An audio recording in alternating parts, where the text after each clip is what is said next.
Well, everybody, it's great. It's not only great to see Southern Sydney Branch hosting a meeting after a while and attempting to do so for every month from here to the end of the year before we assess what's going on, but to see that we're actually reaching out right across the state. If we start in the north, we've got Kate hiding in Lismore and avoiding the cold of Armidale. Over the hill, we've got Tim sitting in Werris Creek, having fled from the cold of Cooma. We've got, where are the Robins from? You can unmute for the answer for that one. Missed it. We're in Leichhardt. In Leichhardt. Oh, Yeah. that puts you in the inner city. Thank you very much. So we'll accept Sydney Branch people as well. We have Karen. Is Brett there with you, Karen, if you want to flick the screen on temporarily and introduce yourselves to everybody? Karen Davis.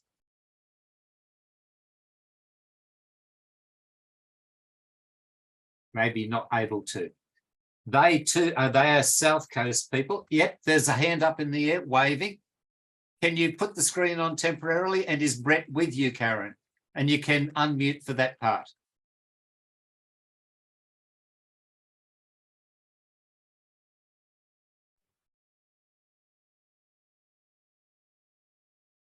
Apparently, it's a hand raised, but that doesn't allow, you need to unmute, Karen, if you can do that.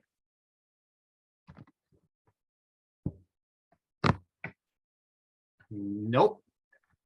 Okay, don't worry. We're now welcoming Valerie in and Janice, and I think there's a few others sneaking in that I'm not picking up. So let's begin by saying that the very first talk that I could possibly think of was to get Dave to give a presentation on Peregrine Falcons. That takes him away from, you know, that other love affair of fungi. But having seen some of Dave's photos of Peregrine Falcon, I thought this would be a great beginning. And I did note only the other day, in fact, only yesterday, Dave was out photographing even more acts of Peregrine Falcon. So this could be a very updated program. Without any further to do, I will just now myself go into mute, turn it over to David and let David begin the proceedings. But before I've asked him to do that at this stage.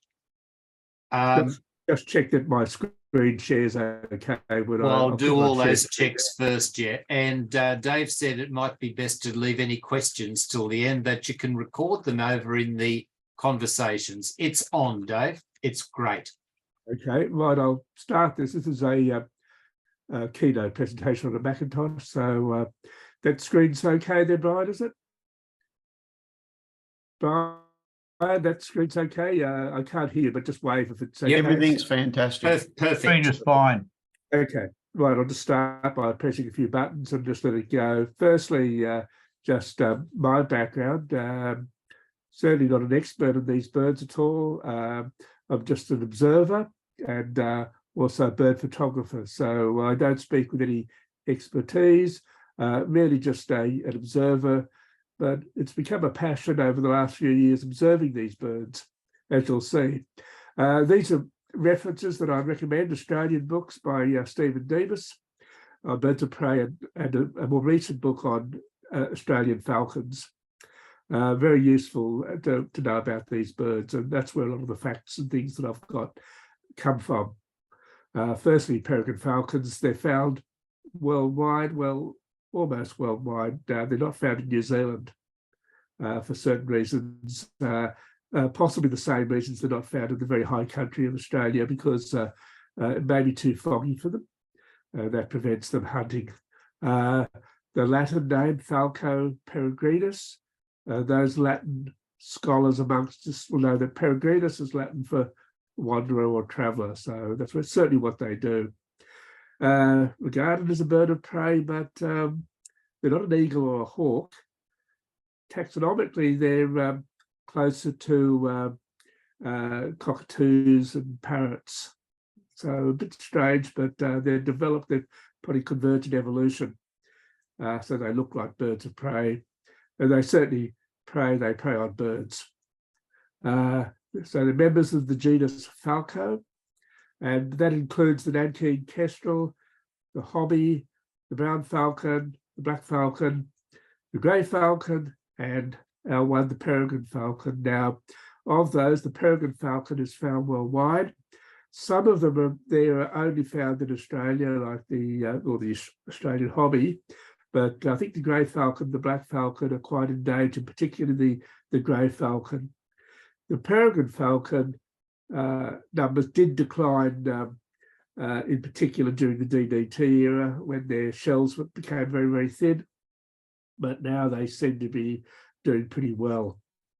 And this word appears in the literature that, when you look up these birds in books or websites, charisma, they have charisma. When you see a peregrine falcon, you'll know why, and perhaps you'll appreciate them after you see the photos. Perhaps one of the reasons they're charismatic is they're regarded as their measured speed as they're the fastest animal. They fly at more than 300 kilometers per hour, which is pretty fast. There's one there in flight. And when you show photos like this, people will say, wow, you photographed the fastest animal. That's traveling at 300 kilometers per hour. No, that's traveling pretty slow. Just because they can go fast doesn't mean they have to go fast. They can travel slowly, and this one is probably just cruising along, just taking a look at me. So they can cruise at 40 to 50. They can chase prey at 110. And their stoop speed can be above 300, perhaps 350. And their stoop is the attacking dive they do. When they attack prey, they dive from a great height and hit the prey. So they can dive from 1,000 meters up. And this is one diving here. They streamline themselves and dive very, very fast. These ones aren't attacking prey, but they are doing flight displays along the coastal cliffs. Amazing flyers. And close-up view there. So I'd like to have a look at you, but I do have a fairly big telephoto lens, so that one might be 30 meters away. These birds, the female is larger, considerably larger. The male's around 600 grams and the female's around 900. So the female's about 1.5 times as big as the male, quite a bit bigger. They're regarded as a stocky sort of bird, and their flight is regarded as purposeful. They don't just fly around looking here and there. They keep going in a straight line, looking like they want to go somewhere. These are things you use to recognize when a peregrine falcon flies over. They're not a huge big bird. They're not much bigger than a raven, but that straight line fast sort of flight is the thing you see. And of course, if there's other birds around, you'll hear constant alarm calls, particularly from things like noisy miners. And you'll see sometimes ravens and currawongs will have a go at sea eagles to try and keep them away, or ospreys. I don't think I've seen that happen with peregrine falcons. The other birds know to keep away from them. There's the female there. You can't see the relative size here, but if you look at the white part of the breast there of that bird, you'll see it's a bit streaky and a little bit dirty looking. They're characteristics to look for the female. Note also the yellow around the eyes and the beak. That's a characteristic of the adult bird, and it's brighter in the male. Here's a male, and look at the white breast feathers there, and go back to the female. Oops, went back too far. Sorry, there's the female there. Notice the breast is quite different. Male. And the juvenile, there we are, juvenile feathers there. Quite different again. No yellow around the eye or the beak. And the feathers are juvenile feathers. They keep those for a year or two. Hunting, they hit and stun their prey. They hit their prey with their talons. $130,000 worth of bracelets. He knows. Can I ask people who are still on mute? Sorry, Janice. Thank you. And that's better. Yeah. Okay. Yeah, common prey are flock birds that are in flocks, such as pigeons, lorikeets. And maybe the lorikeets taste sweet from their diet. I'm not sure. Starlings. They're some of the most common prey. That they can prey on other birds like silver gulls and other water birds, maybe up to as large as an ibis, and they can prey on insects and small mammals such as bats, probably mice. Reproduction, they pair for life, they're monogamous. If widowed, they'll get a new mate pretty quickly. There's a well-known Peregrine Falcon observing site in Melbourne that's on a webcam, and I'll mention that near the end. But I listened to a podcast on that, and people have been watching those birds through the webcam for about 25 years, I think. And in that time, there's been about 4 new males and about 5 new females or something, I think. It's sort of like it's the same axe, but it's got 3 new handles and 2 new heads.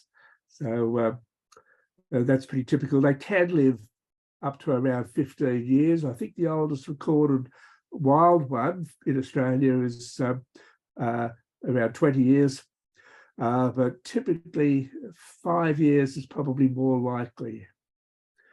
Nesting on ledges, on cliffs is typical, what we call a scrape. And so a scrape is not a nest made out of sticks or anything, it's just where they scrape stones and stuff out of the way, and that's where they have their nest. They can nest in trees, but if they do, they'll use an abandoned nest or a hollow. That's what they do in more arid areas where there's flatter areas where there's no cliffs, unless they find a quarry or a building like a silo or something to nest on. Courtship right now, June, July. So the birds are apart for this early first half of the year. Then their courtship, they meet back together again in the middle of the year. The nest locations, this is for cliffs on a ledge that faces northeast is preferred, maybe to get that morning sun. About a third of the way down the cliff, this is what books say and what I found, the ledge is usually covered by an overhang, so it makes it very hard to see the nest, which is good. So it gives protection from the elements and protection from predators. And the birds usually return to the same nest area if it's successful over many years. So they can just move a few meters away, but they normally prefer that same area. Now, this is not a nest here, but this is the sort of sign to look for that if a cliff is inhabited by resident peregrine falcons, you look for their white poo marks there on the ledges. Just some locations in Sydney, Lion Island, probably a nesting site there in Barrenjoey. They could be the same pair, but been to both that areas and seen juvenile peregrine falcons there. Further down, Parramatta Head and DY and North Head are well-known locations in Sydney for nests, again, northwest-facing cliffs. Southern parts of Sydney on the cliffs near Dover Heights and Malabar Headland, which will be the main focus of where I've been observing. Further south, in the Cornell area there, on the cliffs there's a breeding pair. Royal National Park on the cliffs at least. There'd be more than these two, one's near Eagle Rock and one's near Marley, south of Marley there. Plus there'd be a lot of other pairs scattered over the whole city area. There'd be pairs that live in the city as well and nest on the buildings. Just some ethical points when observing peregrine falcons. Keep away from the nests. Let them feed in peace. If you see them feeding, grab a photo or two perhaps and then let them eat, because that's pretty important for them, particularly the juveniles. And don't get too close to the young. When the young fledge, they're not used to the ways of the world, and they'll just sit there and watch you, and people can walk up to them and get too close, which is not good. It could alarm the parents, and it could cause those juvenile birds to have the wrong sort of attitudes towards people. They're wild animals.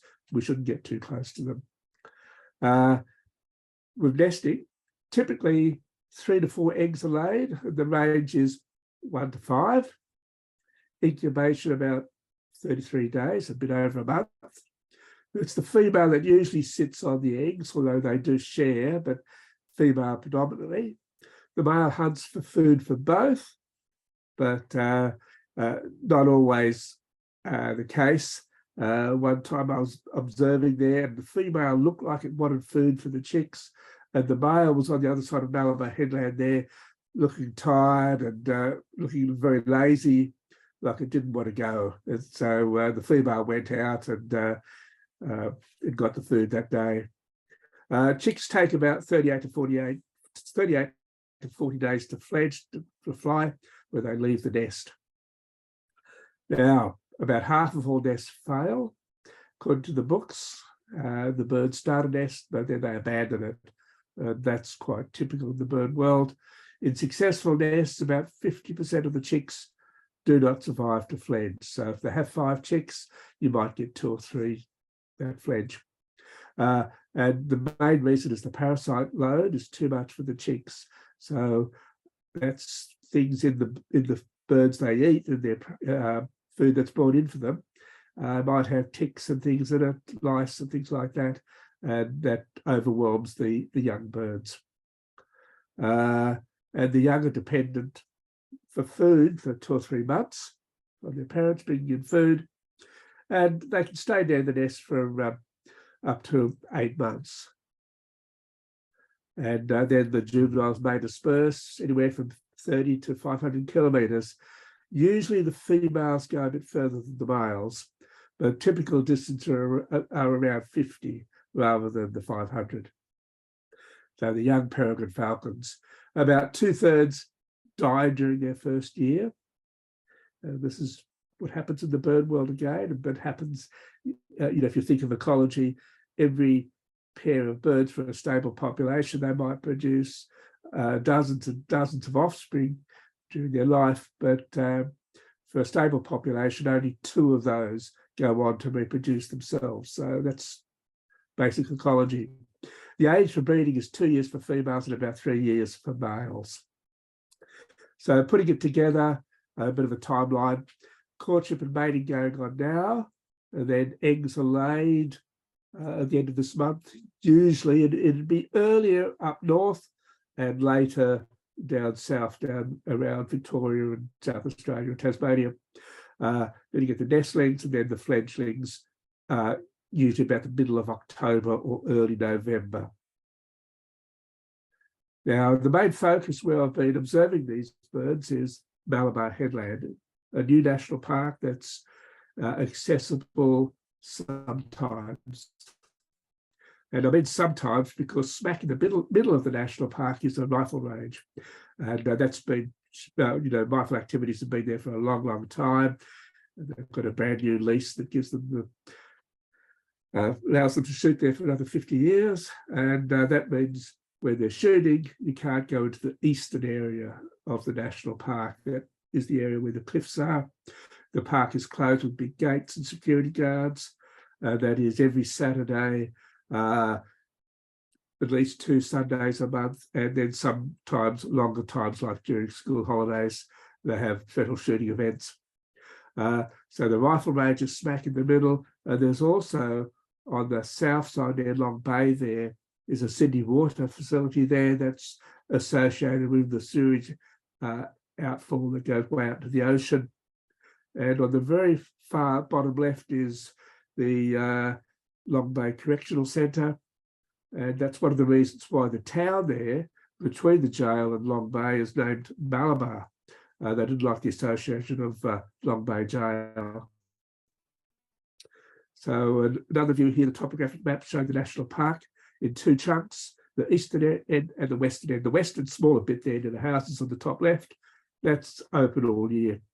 It's the other part there with the cliffs and the spectacular scenery that's often shut.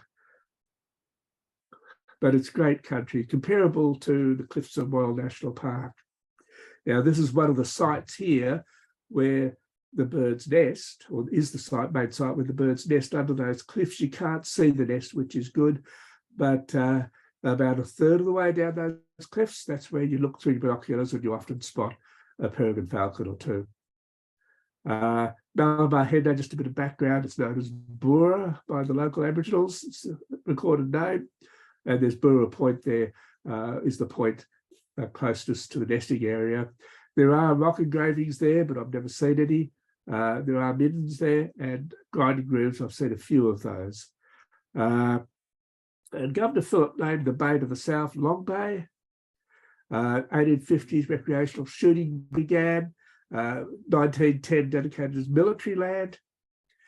1931, the Malabar was wrecked near Boora Point, and the town adopted that name. During the early part of the Second World War, the Malabar Battery was established, coastal defences.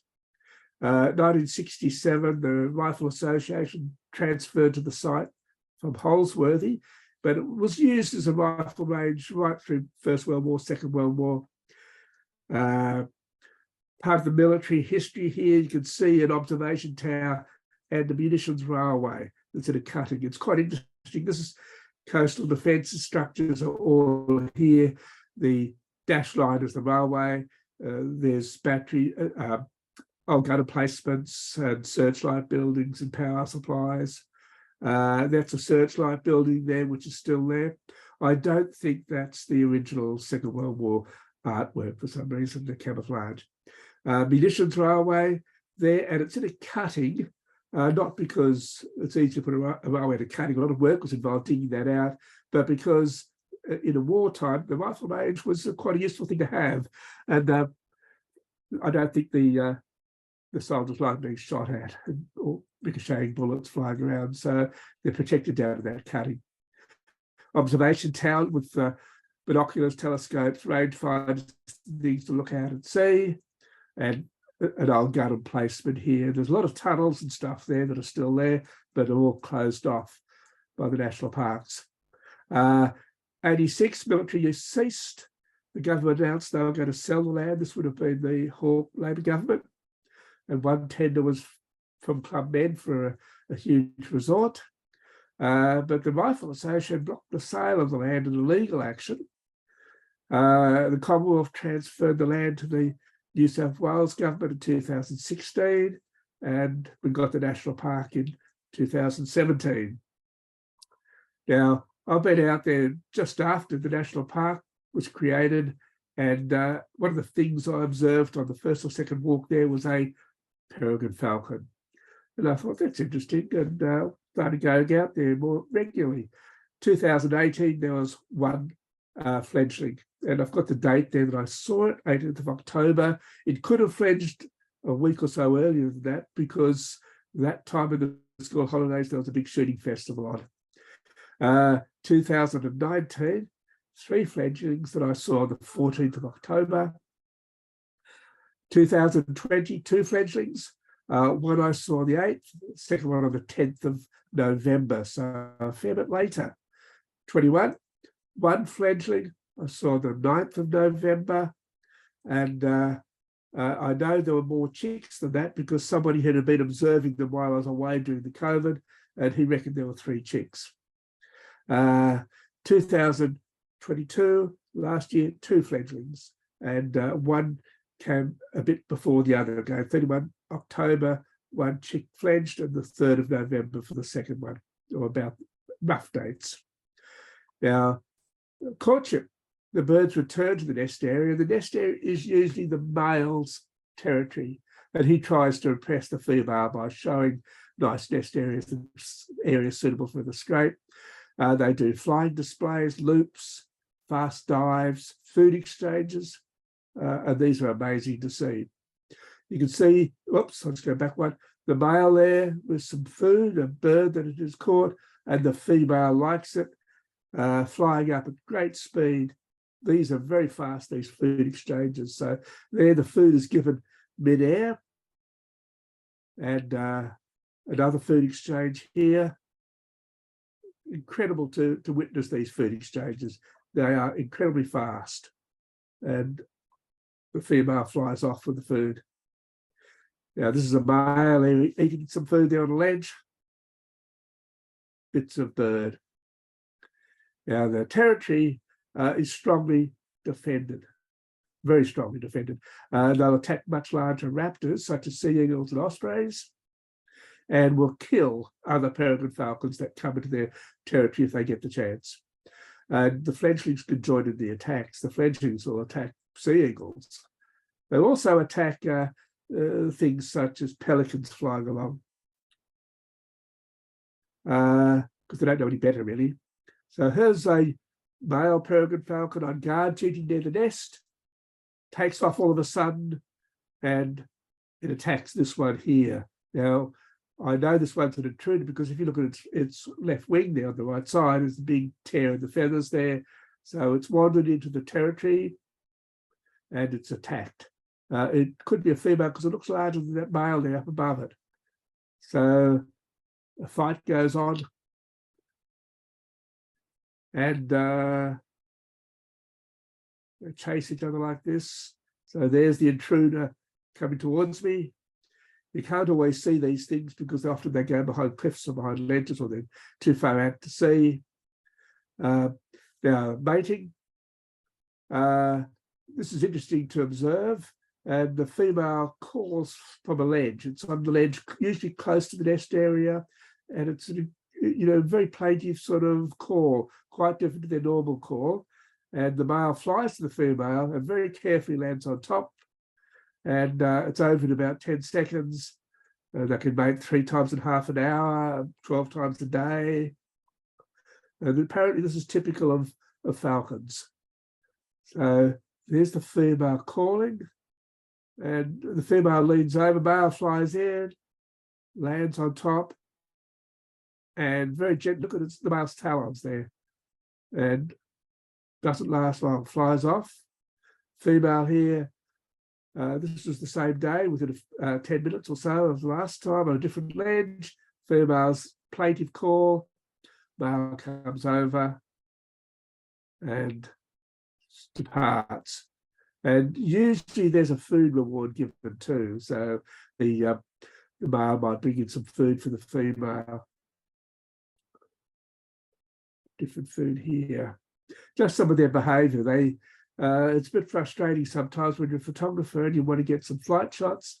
They can stay perched in one spot for hours, and you don't want to disturb them. You can get up and jump around a bit, but they're normally too far away. They just sit there and watch you and don't react. But they do give signs they are about to take off. They often do a poo. They often stretch their wings. Sometimes they go back and spend another hour before they take off. But they're the signs you look for, and you get your camera ready, point it at them, and then wait. Often they'll just fly to a different ledge. They're just a bit bored. They just fly to a different ledge. But they can land on the very top of the cliff. They don't have to land on these ledges part way down. And when they land on the top of the cliff, that gives you the best condition to get photos. They often call to announce their arrival. When they bring in food, they certainly call. And with birds, they have to wash. And this is an amazing thing to witness here. Peregrine falcon bringing in food. But look at the area there under the talons. There's a lot of blood, and this bird's a bit dirty. It did a bit of fast display flights, and then it found a pool on the cliff top where rainwater had collected, and it has a wash. And quite amusing to see this. It's especially when they try and shake the water off, and then it's very, very hard flying when they're wet and heavy like that. Quite a different appearance when you see the birds having their wash. Here's a sea eagle encounter, or several sea eagle encounters here. A sea eagle flying in the bay on the headland there between Matching Point and Mirror Point with a bit of fish. And then suddenly the sea eagle looks up, think, uh-oh, and there's a peregrine falcon coming in. You can see the relative size. Peregrine falcon small, seagull much, much bigger. And the peregrine falcon, but especially when reinforcement arrives, the seagulls usually depart very quickly. And sometimes they fly upside down, the sea eagle. This one here's a different encounter because it doesn't have the fish, so it wouldn't give away its fish, but it flies upside down with its talons there to repel the peregrine falcon. And that's a juvenile there, having a go at the sea eagle. Sometimes the two sea eagles, these two sea eagles were honking here, their courtship behaviour, unusual sort of call the sea eagles have. And they were attacked by 3 juvenile peregrine falcons and the 2 adults. They got out of the area pretty quickly too. Feeding the young. Usually the male brings the food to a ledge. This is when the young white birds are in their nests, in the nest ledge, scrape. The female flies out and gets the food and returns to the scrape with it. One parent is usually perched there near the nest on guard duty. So there's the male there on guard duty. And the fledglings, when they can fly, they can't catch food, their own food, so they constantly call for food. They seem to be perpetually hungry. But it's interesting, if there's more than one fledgling, the food only goes to one bird. The parent will bring in a food, it only goes to one bird, and then the other one stops calling and sits quietly. It knows it's not going to get any. But the chicks can share their food. So food is brought to one of the chicks, but they can share it. Often one chick is larger, so it could have hatched earlier, or perhaps preferentially fed. Sometimes the parents give the food to one chick in case something happens, the environment might change, they might run out of food, and it's better to have one chick survive than both die.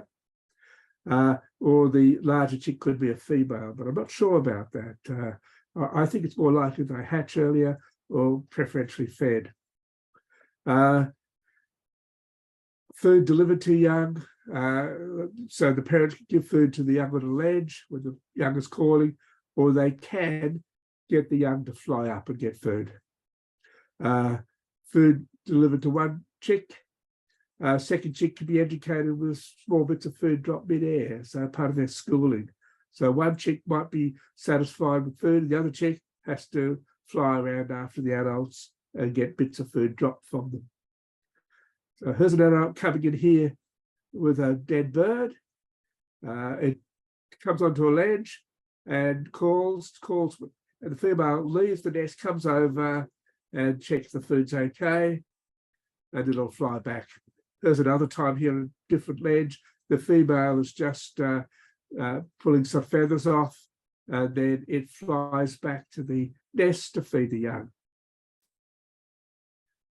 This fledgling here, this is from last year when there were 2 fledglings.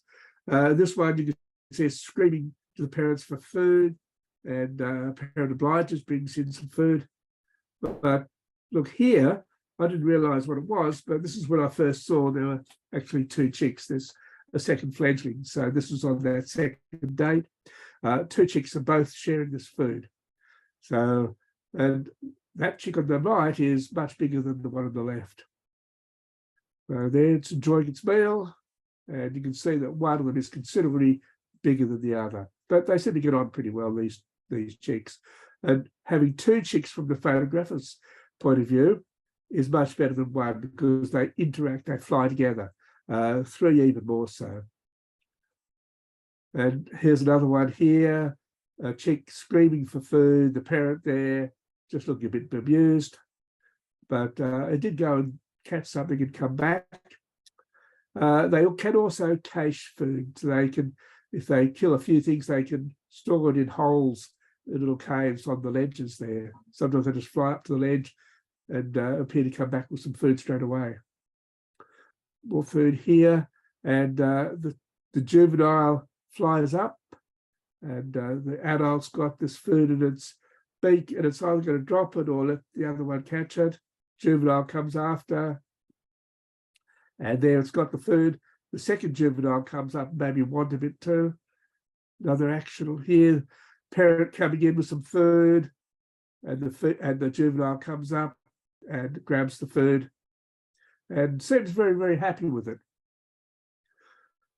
This is one where Brian was out there. She joined us on the cliffs. Brian, I don't know if you remember this, but the parent has come in with a nice tasty bit of food there. One of the juveniles comes up after it, but this was pretty early in their fledging days. It wasn't that good at flying yet, and it flies and falls short. It doesn't look too happy there, the juvenile, and it misses out on the food. So it flies up again and does another loop, comes up again, but this time it's overshot. It's too high. Parents still got the food, tries to the young to come up. Young comes up a third time. This time looks like it's going to be successful, and it grabs the food and looks pretty happy, I think, there. Nice meal. There's the other one. Doesn't look too happy. But look at this. Some spare ribs or something are coming for it. It flies after it. And again, it mistimes the food exchange, falls back, flies after the parent. And I'm sure this is very educational for the birds, because this is how they've got to attack and do the food exchanges when they do their own courtship. And it finally gets the food there just before disappearing under the cliff. Another one here. This is incredible to realize, to witness these. It's a real privilege, grabbing the food. Uh-oh, the food is lost. It dropped it. The parent up above there doesn't look too happy, and the juvenile flies down after it, and it manages to grab it. So schooling young, if there's more than one chick, they fly together and interact. And this is, as I said, the amazing thing to see. They fly very fast from an early age. They might have only just learned to fly, but they can learn to fly very, very fast. And their acrobatics that they do, their talons can touch, and they can rotate on interlocked talons. They're supervised. There's one parent is often nearby watching and guarding. They can be on a ledge nearby, or they can be way up high in the sky, just circling around on a thermal. 3 chicks. I've only seen, this is only based on 1 year's observations, but I've seen this in other places of Sydney. Often an alliance forms, 2 chicks get on together, they fly together, they share food, they share a ledge, and the 3rd chick is socially isolated. So that's what happened on Malabar Headland there. All the chicks seemed to do okay, but 2 of them were getting on very well, and the other one wasn't. So I don't know whether it was 2 males and a female, or 2 females and a male, or what, but one of them was just an outsider. Part of the schooling, this is when the birds are in their nest scrape. Sometimes the parents do flying displays just outside the nest, and I think the reason is to encourage the chicks to fly. The parents must think, they must say, you can do this if you want. Come on, join us. And then when the chicks fly, you get these incredible shooting, displays. Talons can lock, loop around. It's very fast, hard to photograph sometimes. Sometimes it can be a long way away, but you've got to try and get the right position where you think they're going to do this flying. One time out there, this was last year's season, there were a lot of these white moths or butterflies, cabbage whites, I think. There were dozens and dozens of them around the sea cliffs there, and the juveniles were catching them. Good practice. I don't know whether they were good feed, but good practice. This one here has unearthed a drink, and this one's got a bit of rubbish. Again, I think this is practice, just grabbing things and flying with them. But this is what they like. They're talented to lock, loop around, and it can be hard work going to sleep on a ledge. This is not so good for the photographer who wants the action shots, but just some local concerns on the Malabar Headland cliffs. I don't know whether you can see it clearly there, but there's a fishing line just where that juvenile's got its food. And unfortunately, you see these lines hanging down the cliffs. Sometimes the fishermen there do long line fishing. They fish from the top of the cliffs, and sometimes their fishing line gets snagged. Not too good. I've never seen any birds caught in the fishing line, but I think it could happen. Drones, recreational drone flying is popular around on the headland too, and her's a juvenile come to investigate. I think in this occasion a few certain words were used with the drone pilot there, taking it very close to those juvenile birds. Another concern here, this is the parent here wanting to take food to the chicks in the scrape, but being set up nearby with some of this sort of stuff. There are bolts nearby where recreational highliners set up their slack lines and walk across like this. Now, on that day that we saw them there, they, without any fuss, we explained the situation, and they did move to this other location here on Matching Point, well away from the nest area. Sort of, it's almost a kilometre away from the nest area. So that's a concern because they've got a line set up there with bolts on the cliff. They can just bring their slack lines and set them up quite easily.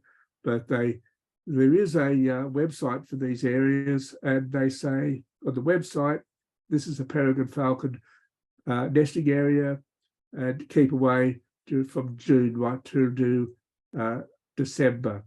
But on that occasion, they mustn't have known about that. Another concern was September last year, there was this huge landslide. A whole lot of cliffs collapsed.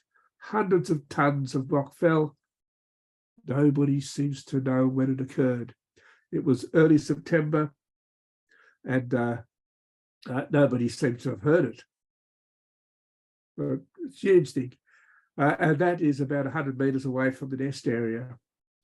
But it's provided a playground for the birds. The birds go over to that area there, and maybe they'll set up a new scrape there.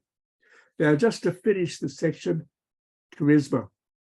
I mentioned charisma there. This is what the photographer's like. These juveniles, their flying shows. It's a privilege to witness this. And that's what they do. They'll fly close to you like that. It's not attacking you or anything. That's just their nature. That's the look they give when they fly past. And their flying displays are incredible. Zoom past at high speed, go past the cliffs at high speed. I think the reason 2/3 of them died the first year, they couldn't go a bit too close to the cliffs and crash. Juvenile there is a bit wet. And the look on their faces when they do these interactions, quite incredible, this high speed stuff.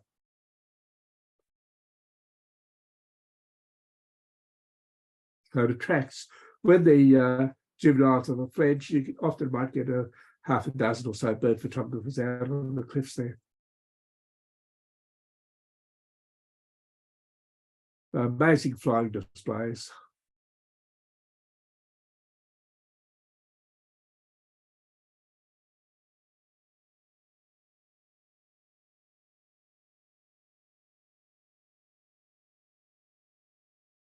And as I said, there's a parent actively supervising at all times. That one must be a bit sleepy.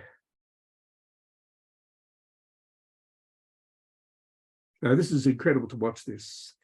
And the year that there were 3 of them there, I had no idea there were going to be 3. And suddenly I looked down on one of the ledges near the scrape, and I see these looking at me, and I think, could they fly yet? The juveniles. And one answers the question, takes off. And it's got a cheer squad of the other 2. And they can fly very well. It's very hard to get photos of all 3 together because 2 of them are pals, and the other one is often isolated. So you get 2 flying, but it's hard to get the 3 flying together. That year, the 2 of them. So there's only one chick that it does fly interact with the parents. They teach it a lot, but it's better if there's 2 or more chicks from the photographer's point of view. Absolutely incredible to watch this.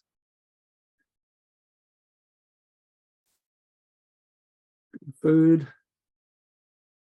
And it's amazing to watch the very young ones take off.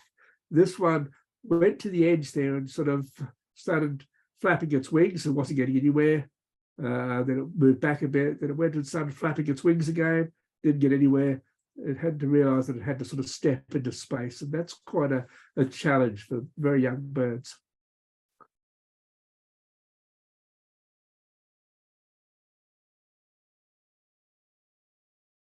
That's part of the appeal of Peregrine Falcons. Now, just to finish, I'll mention these webcams, which give you a real insight into their behaviour. You can see them feeding the young there on the left. The one on the left is Collins Street, and the one on the right is Charles Sturt University. So you can very easily find these on YouTube, 367 Collins Street, or just look up Melbourne Peregrine Falcon webcam. Charles Sturt University in Orange. The orange one's running at the moment, but I haven't seen any birds yet. I don't know whether the Collins Street. They just run during the breeding season.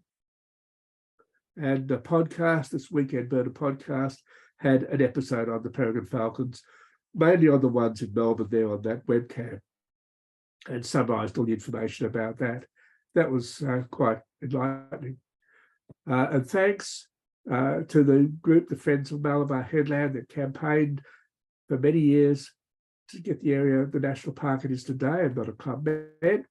And also they're involved with doing a lot of the bush regeneration weeding out there, and it is very good bushland, eastern suburbs, Banksia, Remnant, very important. And my companions on the cliffs, some of them are watching, all the people that have come out and enjoyed seeing these amazing birds. But there's a postscript. The 2023 season, just a taster of what we've seen so far. The birds are doing well, flying, courtship displays, bringing food in. I haven't seen a food exchange. They only seem to do the food exchange in that first year, these adults. They're probably too well established now. Bring food in and get rewarded for the food. Repelling an intruder, another peregrine falcon that's coming in. And these are the ones on Monday when I was out there, more mating. So that's it. So Brian, I'll hand things back over to you, and we can have questions perhaps. Thank you, Dave. Yes, Gary, he has done pretty well, hasn't he? Who doesn't think that there's going to be any questions left after that, Dave? I did witness some of those with Dave. Stupidly, I thought that I would manage to use my new big lens with Dave and attempted to try to photograph peregrine falcons in my very first attempt. I remain in awe of his photography, and I've got no chance of ever catching up. Helen, you've got a question, I see. Yes, I do. Dave, that was absolutely spectacular. Really loved it. Thank you. And I'd like to know, how many hours do you spend observing the falcons? I mean, there must be hours and hours. Yes, it helps to be retired and have some spare time. There normally, you spend a day out there. You might walk out in the morning about 8:30. You leave Maroubra Beach or Malabar and walk out onto the headland. It's not too far. It's about 20 minutes, half an hour walk out. And then spend most of the day there. You have to wander around a bit because the birds move around and you can't always find them. And I used to know all their likely little spots where they'd sit and perch. But now with that huge landslide, there's a lot more. And they seem to like it a lot. And that's where they've been mating lately and doing courtship flights and things. But whether they'll use the same scrape area, I don't really know. But so you spend a lot of time there, you know, really many days. I try and go out once a fortnight, perhaps during the season from June to December. So once a fortnight, perhaps, but sometimes more often, particularly if there's juveniles, and they can fly. So that's really good to go out every second or third day if you can. Thank you. Gary, I think, is next. Yep, I I just wanted to make a comment that everyone might find interesting. 40 years ago, when I was a teacher down at the National Park, Royal National Park, they used to have pigeon races from between Sydney and Wollongong, and they'd always go through the National Park. But almost invariably, there'd be one pigeon less in the group that came into the coops. And one day, someone from the Pigeon Club rang up and said, "What's the National Parks going to do about stopping those Peregrine Falcons from knocking off our pigeons?" I thought, well, you take the risk of going through with one of the world's greatest aerial predators, and that's maybe a price you've got to pay. Yes, I think wedge-tailed eagles also eat pigeons as well. But there we go. In the books, it calls the pigeon fanciers antagonists. That's how they were in the books. So, yes. John, I think had the hand up a while ago, and I've lost John. Yes. How many nests in the world are there? Oh, there's a hard question, Dave. I don't know, but in Australia, they think, according to my books, they think there's about 5,000 breeding pairs in Australia. But the worldwide estimate of population were about between 20,000 and 100,000 pairs. So that might be a bit of an underestimate, I think. So there's quite a few. In Sydney, I would think in the sort of the Cumberland Plain anyway, there might be 30 or so pairs, 50 pairs perhaps. Okay. I take it, Gary, your hand is still up as a heritage hand. It's gone down. Yep. Any further questions at this stage?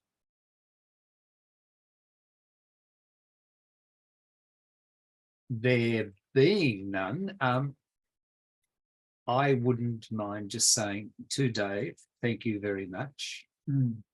And I will be out there joining you again sometime. I may not ever compete with your superb photography, but if you haven't seen it, Dave can also photograph welcome swallows in fast flight flying towards you, and they're even smaller than peregrines for capturing them. Valerie, you have spent a fair bit of time sitting out there. Maybe you can comment about how long you just have to sit next to him while waiting for some of this action. That could be revealing. But you're muted at this stage, Valerie. Yep. How about that? Yep, you're perfect. It's lovely out on the cliff tops. The sandstone's beautiful. The days are nice, and we chat away while we wait. And we look at whales and seals and dolphins. And a turtle.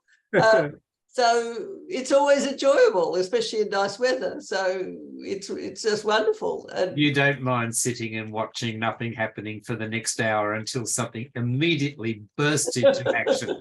Well, every now and then I lie down with my pack under the pillow and have a spell. You know, I mean, if you want some action to take place, if you're watching a peregrine falcon on a ledge or you're waiting for them to turn up, we found the best thing is to have an early lunch. Tea out of the thermos. That's when I think it's a privilege to join the excursion. It's just so wonderful. And the photography, I mean, Dave, you put so much work into organising it in such an interesting way. I think it's fantastic. So but the photography is just phenomenal. And Dave generously shares, he sends Sue and I around our own little packet of photos afterwards, which terrific. It's lovely. But you'd agree these birds have charisma. When we were watching the juveniles flying last year there, and such amazing flying displays, we'd just whoop and holler with delight to see them. It's really incredible. It's amazing to see that flying display. Absolutely, yes. Thank you. Thank you, and Dave, I think you deserve a round of applause. Yep. Okay, thank you. Magnificent. Yeah. And we meet again next month on the 15th of August, and you're stuck with me. I'll be taking you on a tour of the national parks on the other side of the Great Divide. Excellent. It also, yeah. Excellent. Ian, Ian. Yeah, I just want to be opportunist and ask David what his camera gear is and what his mega lens is. Are you using a 300 or probably a 400 and what it's camera gear? 600. Yeah, for bird photography, most people use lenses up to around 600 millimeters. I use a Sony system, Sony camera with a 200 to 600 millimeter zoom.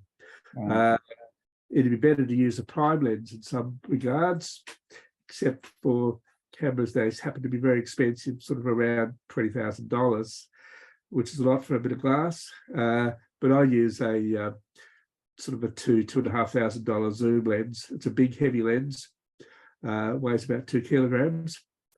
But the zoom lens has the flexibility that when the birds come close, you can go to the wide angle end and fit them in, because they really do move fast and Maybe hard. yes. But the other thing is a fast camera.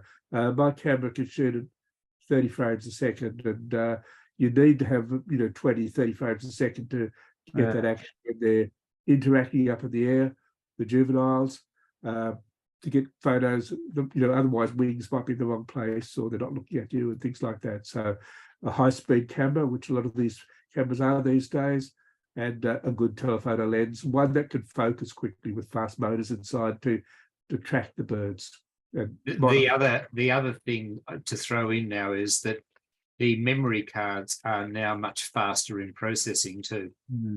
Are you using a monopod, David? Or all handheld. handheld? God. But just typically, a good day on the headland, you might come back.